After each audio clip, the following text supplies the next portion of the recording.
I remember the first time I truly understood the power of the mind. It wasn't in victory, it was in defeat. Lying on my back, staring at the ceiling of a Hong Kong training hall, the taste of blood in my mouth. My opponent hadn't just beaten my body, he had defeated my mind before the first punch was ever thrown. Many come to me seeking the secret to unbeatable combat. They want the perfect punch, the unstoppable kick, the technique that guarantees victory. I see the hunger in their eyes, the same hunger I once had, but I smile because they're looking in the wrong place. The true battlefield isn't the ring, the street, or the tournament floor. The true battlefield is here. Points to head your mind is your deadliest weapon. Master it, and no opponent can ever truly defeat you. Fail to control it, and you've lost before you've begun. Listen carefully. What I'm about to share with you isn't just about fighting, it's about living. It's about the battle we face every moment of every day, whether we realize it or not. The battle between who we are and who we could become, between limitation and possibility, between fear and freedom. Are you ready to face your most formidable opponent? The one who knows all your weaknesses, all your fears, all your doubts? The one who has been defeating you your entire life without you even realizing it? I'm talking about the voice inside your head, the one that whispers, "You can't," when opportunity knocks. The one that reminds you of past failures when success is within reach. The one that chooses comfort over growth, safety over possibility, the known over the unknown. This is your true opponent. And today, I will teach you how to defeat it. When I was a young man in Hong Kong, I was full of arrogance. I believed my kung fu was unbeatable. My techniques were perfect, my speed unmatched. Then one afternoon, an old fisherman challenged me to a simple contest on his boat. No combat, no techniques, just a cup of water. "Empty your cup," he said, pouring tea until it overflowed onto my hands. "How can you receive anything new when your cup is already full?" That day, I learned my first lesson in mental combat. Pride is the enemy of growth. A mind clouded by what it thinks it knows cannot see what is truly before it. In combat, this is deadly. In life, it is tragic. How many opportunities have you missed because you were too certain, too rigid, too full of your own knowledge to see what was truly possible? The mind that is fixed is already defeated. The mind that remains flexible, like water adapting to any container, this mind cannot be conquered. I spent years developing Jeet Kune Do not as another style to follow, but as a way to break free from styles altogether, using no way as way, having no limitation as limitation. This wasn't just philosophy for the fighting arts, it was the key to mental liberation. Your greatest strength isn't in what you know, it's in your ability to let go of what you think you know, to empty your cup, to approach each moment with what Zen masters call beginner's mind.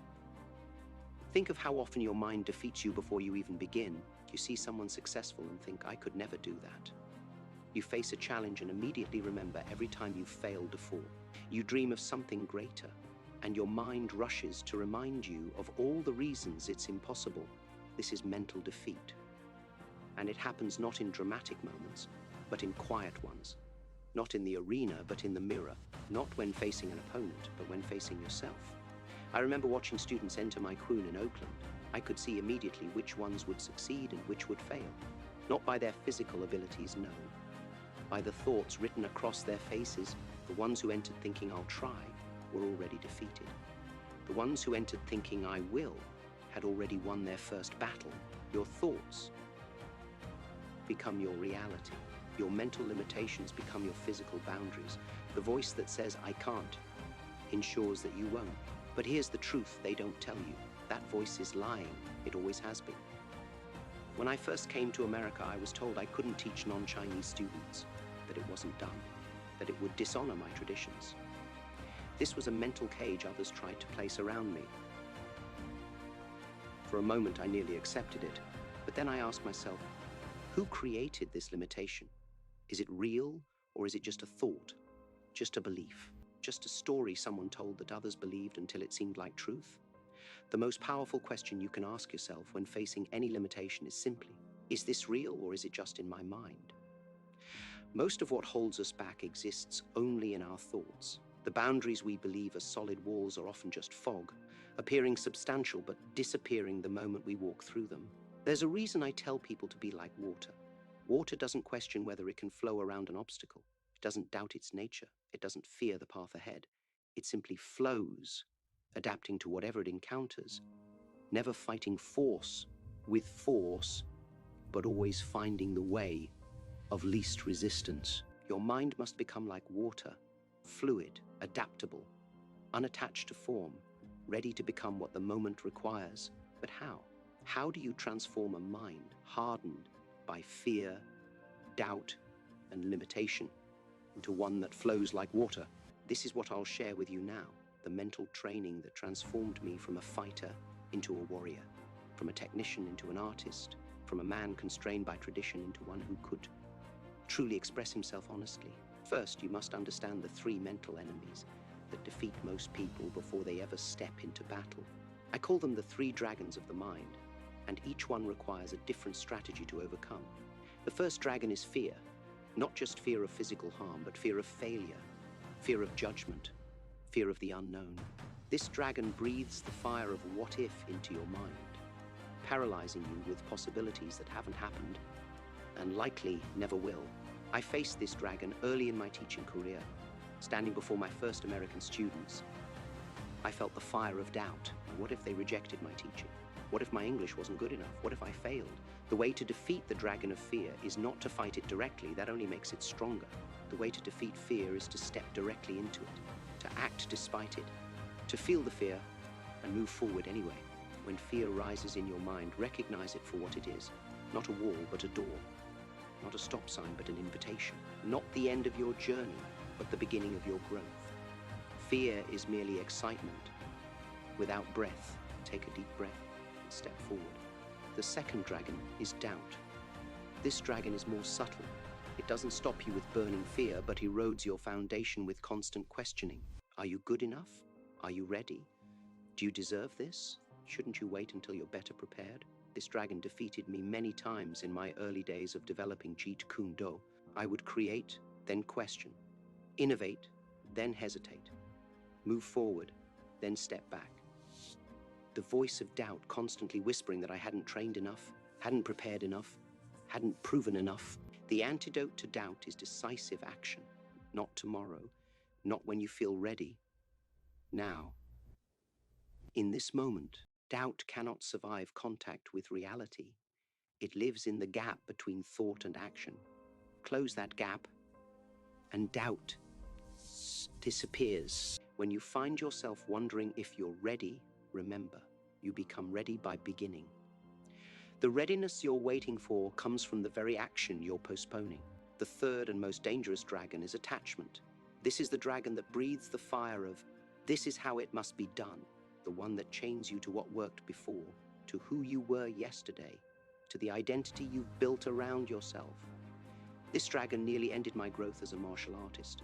I had become attached to certain techniques, certain approaches, certain ideas about what martial arts should be. This attachment blinded me to new possibilities and prevented me from seeing what was right in front of me. The cure for attachment is constant rebirth. You must be willing to die to who you were yesterday to fully live as who you are today. You must empty your cup not once but daily. You must be willing to say, I was wrong, there is a better way, or what I believed yesterday no longer serves me today. In combat, the fighter who is attached to a single style, a single approach, a single identity is easily defeated. The same is true in life.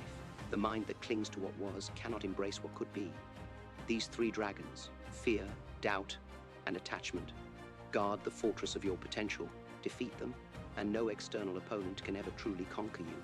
But how? What practical steps can you take to train your mind as diligently as you train your body? I developed a system of mental training that transformed not just my martial arts, my entire approach to life. I've never shared the complete system publicly before, but today I will reveal these practices to you. The first practice is the mirror of truth. Each morning and each evening, stand before a mirror, not to admire your physical form, but to confront your mental state. Look into your own eyes and ask yourself 3 questions. What am I afraid of today? Name your fears specifically and bring them from the shadows into the light. What am I avoiding today? Identify the actions, conversations, or decisions you're postponing out of discomfort. What am I attached to today? Recognize the beliefs, habits, or identities you're clinging to that may be limiting your growth.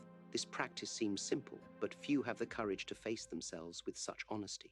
It is easier to deceive others than to deceive yourself when looking directly into your own eyes. The second practice is the empty cup meditation. Find a quiet place where you won't be disturbed. Sit comfortably and close your eyes. Imagine your mind as a cup filled with everything you think you know, your beliefs, your certainties, your assumptions about yourself and the world. Now, slowly, deliberately, imagine pouring out that cup. Let every drop of certainty, every ounce of knowing, every gram of assumption flow away until your cup is completely empty. Sit in this emptiness for 5 minutes, not trying to fill it, not trying to learn or understand or grasp anything, just being present with the empty space you've created. This practice clears your mental canvas. It creates room for new possibilities, new approaches, new understanding. It transforms your mind from solid to liquid, from fixed to flowing. The third practice is what I call intentional discomfort. Each day, deliberately place yourself in one situation that makes you uncomfortable. Not physically dangerous, mentally challenging. If you fear public speaking, speak up in a meeting. If you avoid confrontation, have that difficult conversation. If you're attached to a certain way of training, try a completely different approach. This practice builds mental flexibility. It teaches your mind that discomfort is not danger, but growth.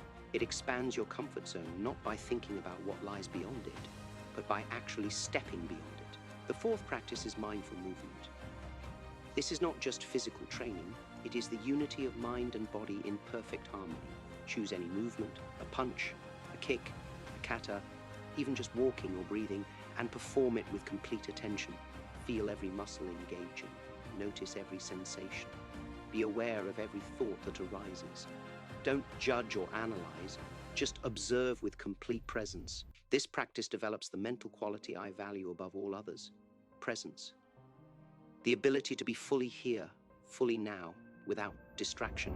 In combat, a split second of distraction can mean defeat.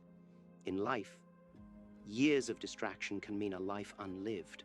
These four practices, the mirror of truth, the empty cup meditation, intentional discomfort, and mindful movement, form the foundation of mental mastery.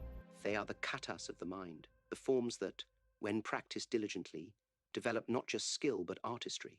But remember, knowledge without application is like food without eating. It provides no nourishment.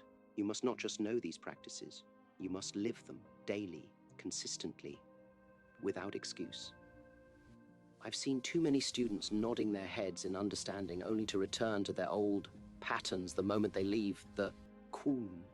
Understanding is not enough. Intellectual agreement is not enough.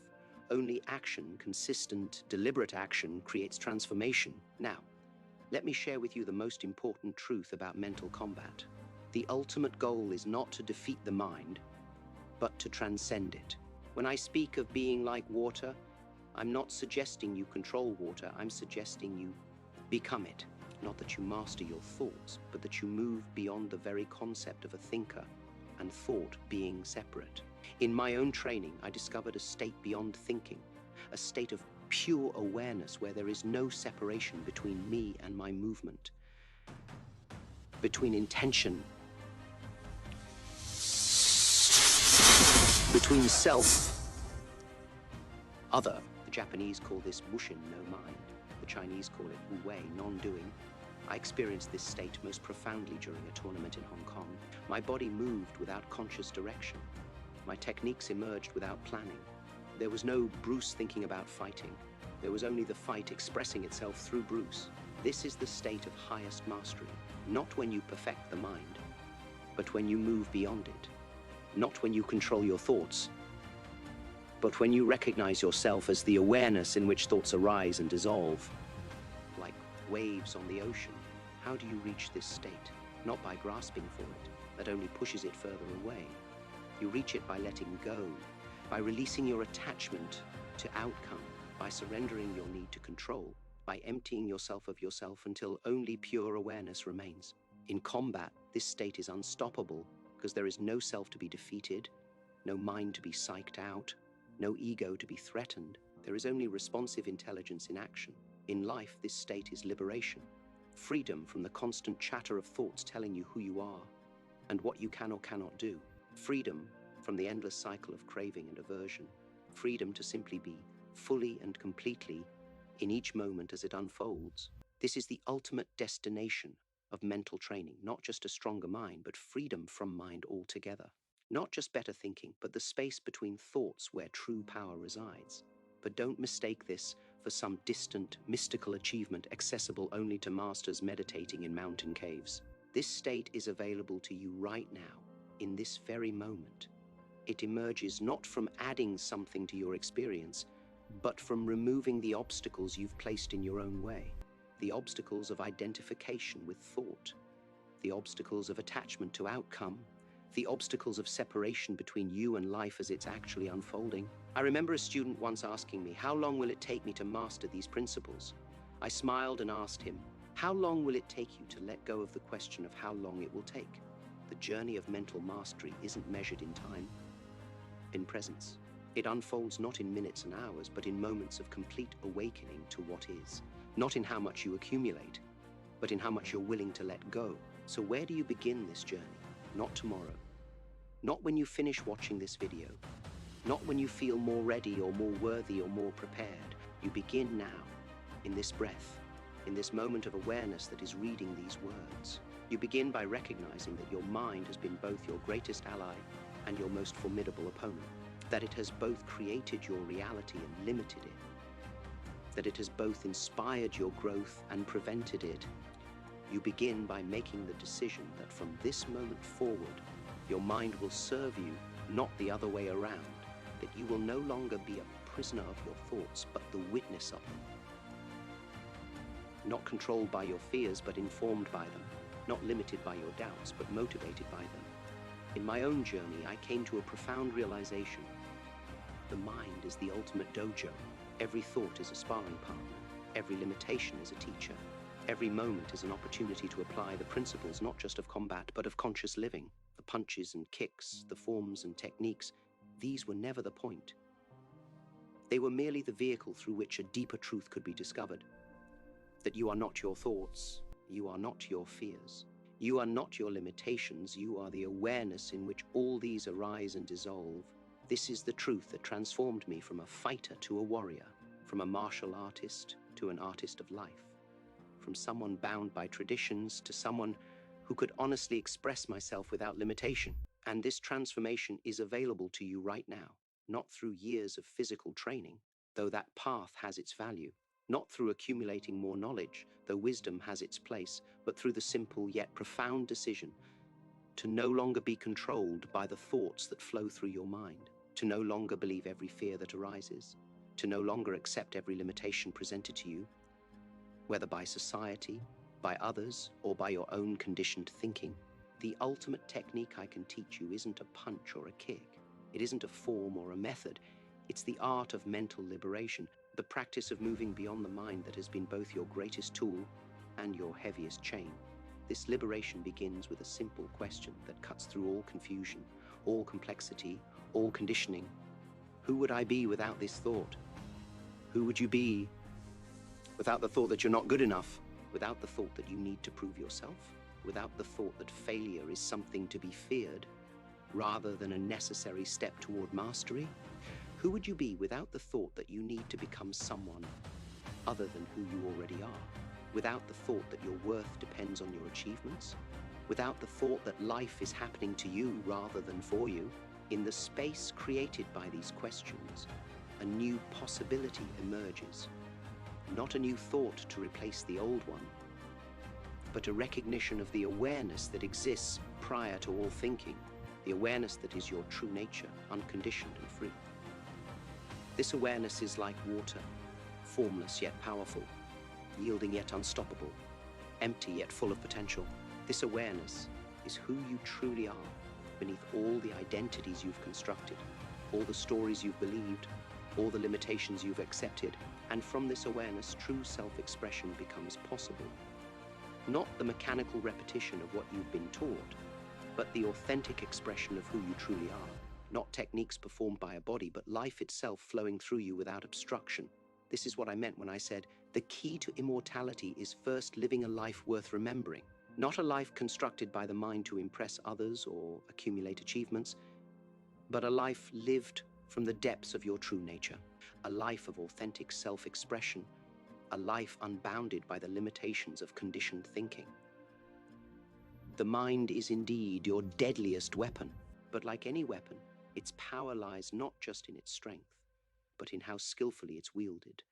And, most importantly, in knowing when to set it down altogether. In the end, the greatest victory isn't conquering an external opponent. So I ask you now, are you ready to face your true opponent? Are you ready to recognize the ways your mind has limited you? Are you ready to begin the practice of mental liberation? If your answer is yes, then know this. The journey begins not with trying harder, but with letting go. Not with accumulating more, but with releasing what no longer serves you. Not with becoming someone new, but with uncovering who you've always been beneath the layers of thought that have obscured your true nature. Be water, my friend, not just in combat, but in consciousness. Not just in movement, but in awareness. Not just in technique, but in life itself. Empty your cup so that it may be filled with possibility. Empty your mind so that it may be filled with presence. Empty yourself of yourself so that your true self may emerge without obstruction. This is the way of mental mastery. This is the path of the warrior. This is the journey of awakening to who you truly are, beyond all limitation, all fear, all doubt. The mind is your deadliest weapon, but you are not your mind. You are the awareness in which the mind arises. Recognize this truth, and no opponent, internal or external, can ever truly defeat you. The choice is yours, not tomorrow, not when you feel more ready, now, in this moment. You continue to be controlled by the thoughts that flow through your mind, or will you recognize yourself as the awareness in which those thoughts arise and dissolve? The warrior's path lies before you, not a path of conquering others, but of liberating yourself. Not a path of perfecting techniques, but of expressing your true nature. Not a path of becoming something other than what you are, but of uncovering what you've always been. Walk this path not with the mind, but with the heart. Not with thinking, but with awareness. Not with effort, but with presence. Be water, my friend. Be awareness. Be free. The greatest battle you'll ever fight isn't in a ring or on a street. It isn't even conquering your own mind. It's transcending the very notion of combat, internal or external, to discover the harmony that has always existed beneath the surface of your experience. This harmony isn't something you create. It's something you uncover when you stop believing every thought that tells you who you are and what you're capable of. When you stop identifying with the voice in your head and recognize yourself as the silence in which that voice arises. The journey I'm inviting you to embark upon isn't easy. It requires courage to face your fears directly. It requires honesty to acknowledge your attachments. It requires discipline to practice presence in a world designed to distract you. But this journey is the only one worth taking, because without it, you remain a prisoner of your own mind. With it, you discover a freedom that can never be taken from you. The freedom to be who you truly are, beyond all mental constructs and conditioning.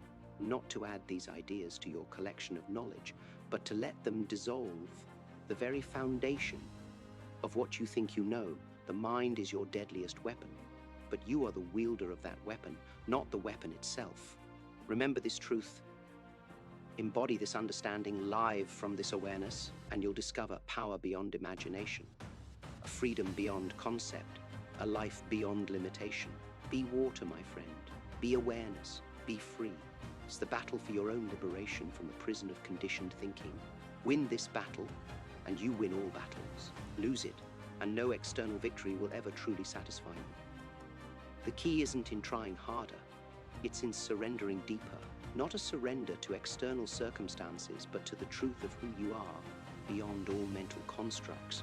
When you fully embody this truth, you'll understand what I meant when I said, I fear not the man who has practiced kicks once, but I fear the man who has practiced one kick times. The kick I'm inviting you to practice isn't physical, It's the kick of present awareness that breaks through the walls of mental limitation. Practice this one kick in every moment, in every circumstance, in every challenge you face, and you'll develop a power that no external force can defeat. This is my invitation to you, not to believe what I'm saying, but to test it in the laboratory of your own experience.